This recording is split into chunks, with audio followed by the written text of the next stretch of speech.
the sky in hues of blood orange and bruised purple.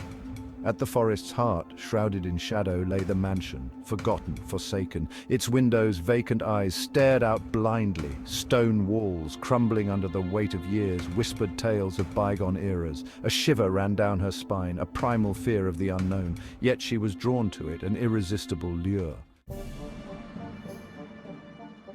Emily, young and fearless, stood at the forest's edge. A thirst for adventure burned in her heart, a hunger for stories untold. The mansion, with its haunting beauty, called to her. She longed to unravel its mysteries, to breathe life into its forgotten chambers. Ignoring the prickle of unease, she ventured forth. Each step deeper into the woods felt like a step back in time. The air grew heavy, laden with the scent of damp earth and decaying leaves. A lone owl hooted, its mournful cry echoing through the stillness. The mansion loomed, an imposing silhouette against the twilight sky. Its grandeur, now faded, hinted at a glorious past. She pushed open the creaking iron gates, their hinges groaning in protest. Overgrown weeds scratched at her ankles as she walked towards the main entrance. The oak door yielded with a low groan, revealing a cavernous hall. Dust motes danced in the slivers of moonlight that pierced through the grime-covered windows. A chill settled in the air, raising goosebumps on her arms. She shivered, a sense of foreboding gripping her heart. She moved through the mansion, each room a portrait of decay. Cobwebs draped the furniture like ghostly shrouds. Floorboards groaned under her weight, their mournful creaks breaking the silence. Then she saw it. A flicker of movement at the end of a darkened corridor, a figure ethereal and translucent, with eyes that glowed an eerie green. It glided towards her, its form shifting like smoke in the shadows. Terror, cold and sharp, pierced her heart. She stumbled back, a scream caught in her throat. "Don't be afraid, child." A voice, gruff but kind, startled her. An old man, his face etched with time and wisdom, stood behind her. He held a lantern, its warm glow pushing back the shadows. "That's just Eliza, she means no harm." He introduced himself as Mr. Thompson, the caretaker. He'd watched over the mansion for decades, a silent guardian of its secrets. He spoke of Eliza, a young woman who had loved and lost within these very walls. Her spirit, he explained, remained tethered to the mansion, unable to find peace.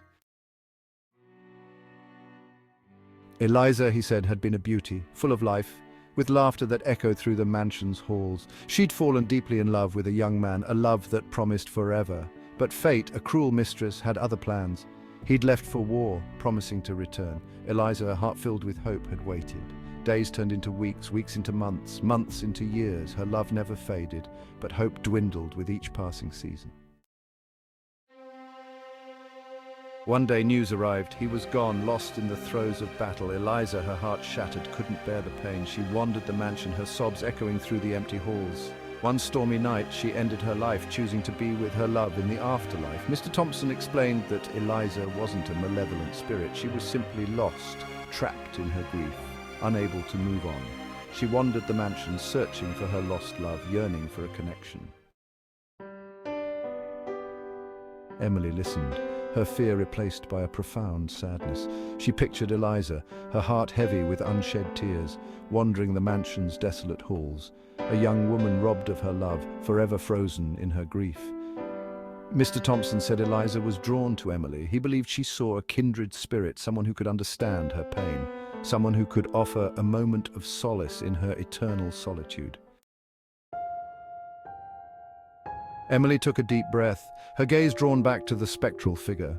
Eliza hovered at the edge of the light, her ethereal form shimmering like moonlight on water. Her eyes, once filled with a haunting glow, now seemed filled with a deep sadness.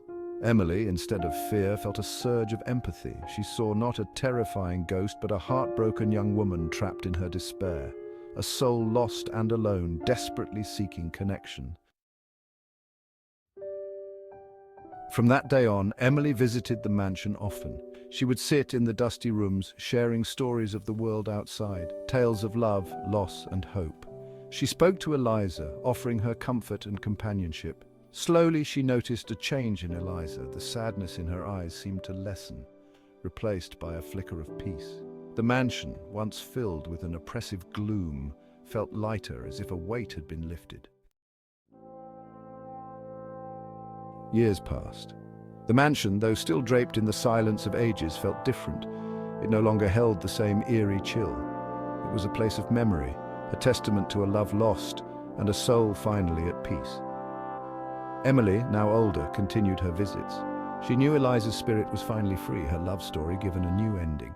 An ending not of tragedy, but of empathy, understanding, and a connection that transcended even death.